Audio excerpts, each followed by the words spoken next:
Shabbat shalom, everyone. Shabbat shalom. I'd like to ask for your indulgence as we just take a few minutes to look at our Shabbat candles, the ones that Kale and his family lit as we kindled Shabbat together. And if you're willing and you're comfortable, I'm going to ask to lead you through a guided meditation to help us center ourselves and ground us, not for just this service, but for the 24 hours to come. So I'm going to ask you to put down whatever it is that you're holding, place your feet firmly onto the floor, settle into your seats, and allow your eyes to be guided to our Shabbat candles. Notice how the flames dance and move, flicker to their own unique rhythm, sometimes in tandem with their partner, sometimes each seeming to sway to its own song. And now, if you're comfortable, I invite you to close your eyes, and I want you to bring to mind that image of those two Shabbat candles flickering and dancing. Hold that image in your mind's eye. Recall the act of lighting first the one candle, and then the next, just a bit earlier, this service. You see, on Shabbat, tradition tells us that to light two candles, standing strong together. One of the reasons for doing this, the rabbis tell us, is to symbolize the two commandments of Shabbat observance. First, we're told, Shamor et HaShabbat, guard the Sabbath. Guard Shabbat, we're told. Protect it, nurture it, keep it safe, defend its place in our lives. And second, the Torah says, Zachor et HaShabbat, remember the Sabbath. Remember the beauty, the grace, the wisdom of Shabbat. Remember that these 25 hours are a gift from God to refresh and renew our souls. Remember to pass down the importance of that gift to the next generation. Remember to hold that sacred time for yourself, but also for your community.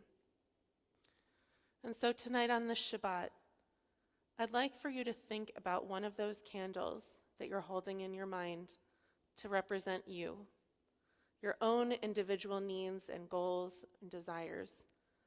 And I'd like for you to think about the second candle as representing this community, the people surrounding us, sharing Shabbat with us. I'd like to ask you to set two intentions for this Shabbat, for these hours of gifted time. Set one intention for yourself this week to carry with us from this Shabbat to the next.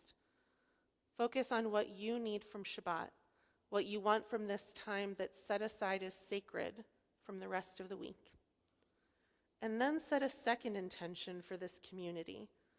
Focus on your hopes for our congregation, for what you hope Shabbat can be for all of us. And as you set your intentions, remember to breathe. Breathe in and breathe out, in through the nose and out through the mouth. Breathe in all that is good and high and holy, all that Shabbat can be in our lives. And breathe out all of the mundane. Breathe out all that stifles the gift of time that we have before we go back to the work of the rest of the week. So as you picture those two candles, one for yourself, one for community, take a moment to set your intentions. And when you feel ready, after you've set those intentions, you can slowly open your eyes.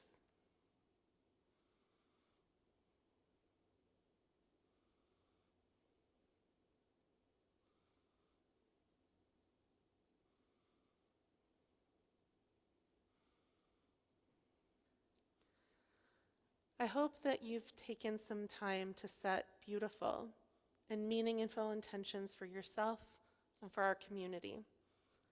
I hope that you'll hold them in your heart for the next 25 hours. Let them take root. Perhaps allow them to guide your actions for this Shabbat and this sacred time. I hope that they are a gift to you in this time of turmoil, a gift that you can come back to over and over again.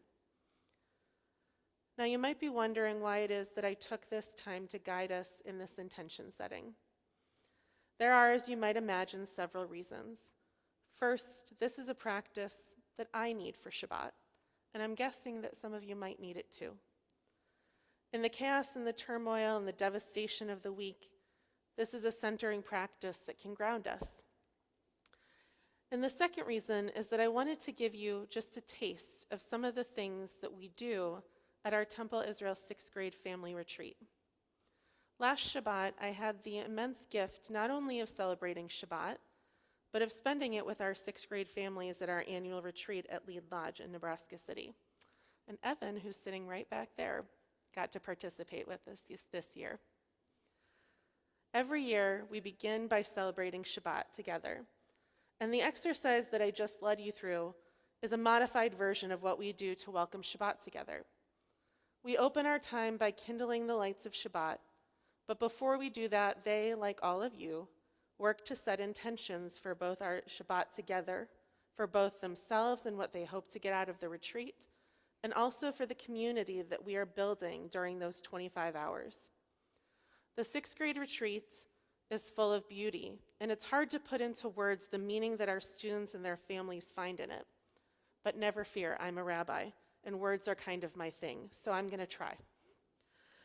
24 hours together is both a luxurious amount of time given the sheer volume of responsibilities and obligations that our kids and their families juggle, and it's also a short time to have to build together before we return to the work of daily living.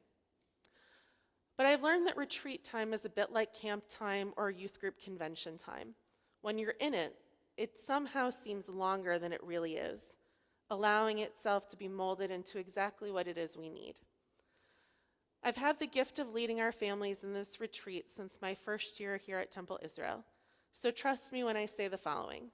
By the end of our first evening together, our kids have coalesced into a true community. While they know each other from their time spent in our youth learning programs, they've usually not had significant time outside of these temple walls to grow and nurture these connections. And that's the reason we take time away for this retreat, to give them time to build their community in a different space with different experiences than what they're typically doing in these walls. And while I know that it sounds like a pipe dream to say that these kids and their families can create true community in such a short time, they do. They learn together, they reflect together, they become vulnerable together, and they support each other in those moments of vulnerability. What more can we ask for? And it's not just the kids, it's the parents too. Our parents with so much on their plates rarely get time away to prioritize just one set of goals and have meaningful time with just one child.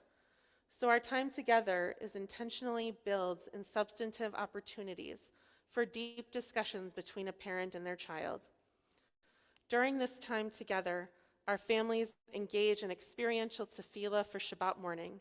We set up stations throughout the room for them, each representing a different Shabbat morning prayer. But they don't just open a siddur and pray, though that's always a perfect option. They do things like recite Asher Yatzar, which celebrates the body's ability to move and to function, and they do that by morning stretching. They contemplate the Ve'ahavta by focusing on what it really means to love God with all of your heart, with all of your soul, with all of your might, by creating paper ter midrash. They think about what freedom really means to them, and they create signs for their families that they might have created if they were to march to freedom while studying the words of Micha Mocha. And they're given permission to play, to create, to explore, to make prayer their own. And watching their eyes become opened to the immense possibilities is one of the greatest gifts any rabbi can ask for. Each year, our 6th graders tie-dye their own tali tot, these prayer shawls that they can choose to wear as they become b'nai mitzvah. During our retreat, I teach them to tie the seat, the fringes that are at the corner of these garments that we're commanded to wear, each representing the 613 commandments given in Torah. They learn the complex series of wrapping and knotting and tying to remind them that when they place the talit on their shoulders, that they're being wrapped in the arms of our tradition. We expand our vocabulary about God through a program called God Shopping, where they get to shop for statements that represent their own unique understandings of God. And then they take those phrases as a starting point for what always turn out to be profound and thoughtful and vulnerable conversations about God and about faith. And each year, we of course take time to dive into B'nai Mitzvah Torah portions. This year, our students and their parents created TV theme songs as teasers to their Torah portions. And let me tell you, we got some good ones. It's not every day that you hear Torah set to the Addams Family theme song, or to Gilligan's Island, or to the Pink Pony Club. And it was truly magical. So why am I telling you all of this? Is it because I want you to get a glimpse of the meaning and the sheer beauty of our family retreat and why it's so important for our community? Is it because we oftentimes worry that our families aren't as connected to temple and to Judaism as generations past? Perhaps. These are all reasons why I believe speaking about this retreat from the Bima is important. But I've been running this retreat since 2017, and this is the first time I've really spoken about it in depth from the Bima. And I don't think that it was simply an oversight on my part. I think that it's because this Shabbat, during this time in a world that we're living in right now, I feel compelled to share the beauty with you, but also the hope. The hope that these 24 hours instilled in me this year was unparalleled.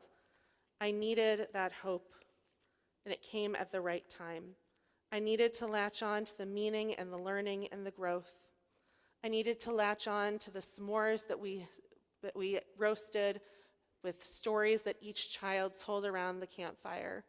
I needed to hold on to the pride that they felt while making their tali-tot, while talking about God, and while diving into prayer. I needed to find that joy and that spark, and I think we all need that in this moment. Rabbi Josh Warshawski talks about the Ner Tamid, this eternal light that we have in our Torah portion in Parshat Tetzaveh. And he says and reminds us that the eternal light doesn't magically appear. It's actually tended to lovingly by the Levites every single day, who grow it and nurture it and make sure that the light lives on from one day to the next. And the same, I think, is true with hope. It doesn't come on its own. We have to cultivate it. We have to nurture it. We have to tend to it so that the next generation will benefit from its light in the same way. And to me, that is what those 24 hours of our 6th grade retreat have the potential and the possibility to be. That spark of hope in the darkness, that joy that we can latch onto, the true building of community by taking time away to remind ourselves what it can be when we prioritize this sacred time of Shabbat. These 24 hours were the part that I needed to hold on to for hope.